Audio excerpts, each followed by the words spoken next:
चंपावत की रजभंगा किला किसने बनवाया था? तो ये बनवाया था सोमचंद ने। अगला सवाल है, नचिकेता ताल किस जिले में स्थित है? जो नचिकेता ताल है वह उत्तरकाशी जिले में स्थित है।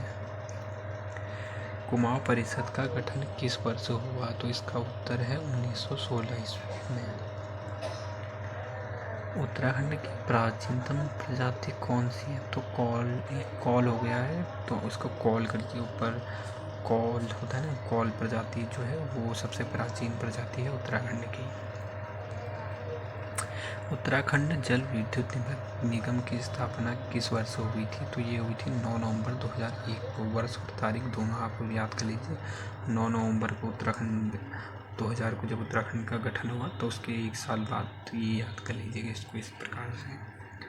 चंद्रधर शर्मा गुल्लारा की पुस्तक का क्या नाम था? तो उनकी जो पुस्तक था उसका नाम था उसने कहा था। ये भी आ सकता है कि उसने कहा था पुस्तक के लेखक के नाम कौन है, तो आप चंद्रधर शर्मा गुल्लारा जी लिख सकते हो। ठीक है। केदारनाथ की जो आपदा आई थी वो किस वर्ष आई थी? 16 और 17 जनवरी के मध्य आई थी 2013 में। गढ़वाल समाचार पत्रिका की मासिक पत्रिका का प्रचालन कब हुआ? 1902 में। कर्मभूमि पुस्तक के लेखक कौन है? तो ये है प्रेमचंद जी। विश्व गौरैया दिवस कब मनाया जाता है? तो ये मनाया जाता है 2020 मार्च को मनाया जाता है। तो इसको याद रख लीजिए क्योंकि उत्तराखंड का जो पक्षी है उत्तराखंड में ज़्यादा पाया जाता है, तो इसके यूके से प्रश्न बन सकते हैं। गढ़वाल क्षेत्र में गुड़गांव का राज कब से कब तक रहा था? तो ये रहा था 1790 से लेकर 1815 ईस्वी तक। गढ़वाल क्षेत्र में जो गुड़गांव का राज था वो रहा था। ये भी महत्वपूर्ण क्वेश्चन है, ये भी आ सकता है। सुमित्रा नंदन पंत जी को ज्ञानपीठ पुरस्कार कब मिला था? तो ये मिला था उनको 1968 में। भवाली सैनिटोरियम का निर्माण किस वर्ष हुआ था? तो ये हुआ था 1912 में। ये सन वाले याद रख लीजिए, ये महत्वपूर्ण क्वेश्चन होते हैं। आर्यों का निवास मध्य हिमालय बुक के रचयिता कौन है? तो आर्यों का निवास मध्य हिमालय बुक जो है उसके जो लेखक है वो है भजन Lal ji. Govind wild life sanctuary कहाँ स्थित है? तो यह स्थित है उत्तरकाशी में। तो नमस्कार साथियों, तो आज हम शुरू करेंगे 2024 की जो बैच आया है SSC GD के 26,000 पोस्टों के लिए। तो ये कुछ क्वेश्चन है जो पिछले कुछ वर्षों के मेन जो क्वेश्चन है जो कि ज़्यादा बार पूछे गए हैं वो क्वेश्चन मैंने इसमें अपलोड किए हैं। तो चलिए शुरू करते हैं। तो पहला क्वेश्चन है आपका, शांति का प्रतीक कौन से पक्षी को माना जाता है?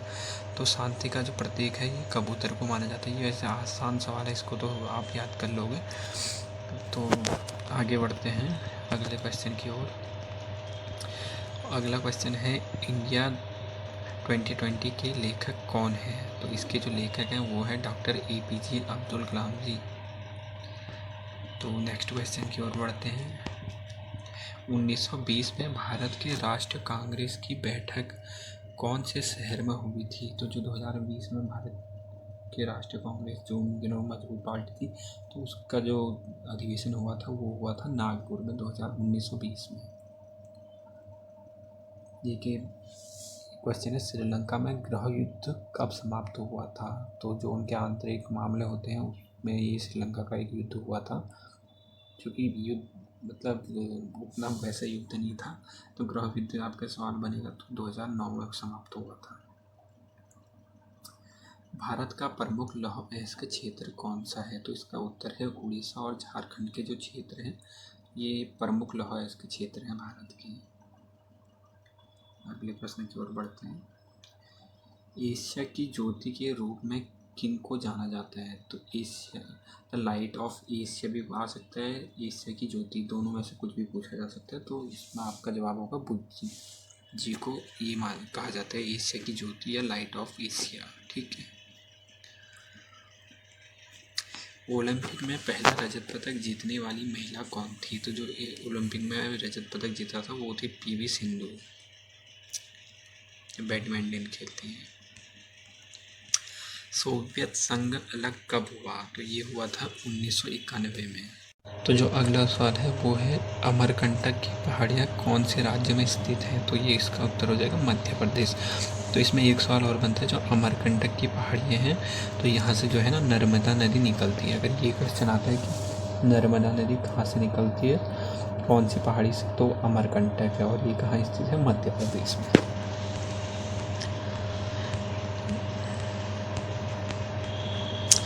अगला क्वेश्चन है पत्तियों में मौजूद हरे रंग को किस नाम से जाना जाता है? क्लोरोफिल के नाम से जो पत्तियों में हरा रंग है उनको जाना जाता है। ठीक है, जो पत्तियों में हरा रंग होता है उनको वैज्ञानिक नाम में क्लोरोफिल नाम से जाना जाता है। ये सब जो क्वेश्चन है ना, ये पिछले कुछ वर्षों में जो एसएससी की परीक्षाएं हुई है जीडी के अंतर्गत, तो उसमें से ही कुछ सवाल हैं। तलातल घर किस राज्य में स्थित है? तो ये क्या क्वेश्चन इंपॉर्टेंट है, क्योंकि कुछ क्वेश्चन ऐसे होते हैं जो कि सोचा भी नहीं होता, जो बहुत ही गहराई डीप होके आते हैं। तो ये उस प्रकार का क्वेश्चन है, तो इसका आंसर हो जाएगा असम से। और एक नया क्वेश्चन है पानी फाउंडेशन के संस्थापक कौन है? तो ये है आमिर खान, जो एक्टर हैं वो हैं पानी। ये मुंबई महाराष्ट्र में फाउंडेशन है कोई, तो ये उसके संस्थापक है आमिर खान। अगला क्वेश्चन है legends of Lakshmi Prasad book के लेखक कौन है? तो legend of Lakshmi Prasad book के लेखक हैं ट्विंकल खन्ना जी, जो कि अक्षय कुमार की पत्नी है और अभिनेत्री है।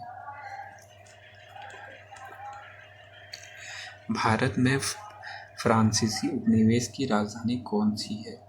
तो जो फ्रांसीसी उपनिवेश की जो राजधानी है वो पुडुचेरी है। 2022 ओलंपिक खेलों की मेज़बानी किस देश ने की थी? तो बीजिंग ओलंपिक, ये काफ़ी चर्चाओं में रहा था ये ओलंपिक, तो ये हुआ था बीजिंग में 2022 का जो ओलंपिक गेम था। अगला क्वेश्चन देख लेते हैं। विश्व में सबसे ऊंची मोटर योग्य सड़क कौन सी है? मतलब जहाँ जो सबसे ऊंची सड़क है जहाँ की मोटर या गाड़ी वगैरह चल सकती है उसके लिए योग्य है, तो है डुंगरीला।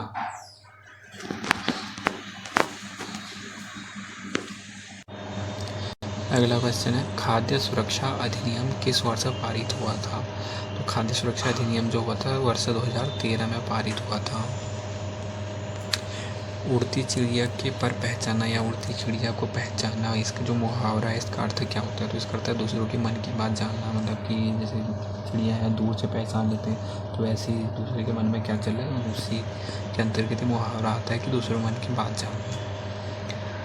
लास्ट क्वेश्चन है, नहीं इसके बाद एक और होगा। दूसरा ग्लोमेज सम्मेलन किस वर्ष हुआ था? जो दूसरा था वो हुआ था 1930। स्वर्ण जयंती ग्राम स्वरोजगार योजना कब प्रारंभ हुई थी? ये हुई थी 1999 में।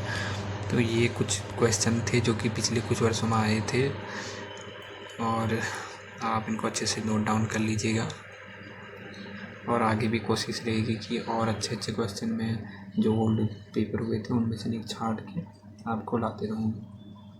धन्यवाद।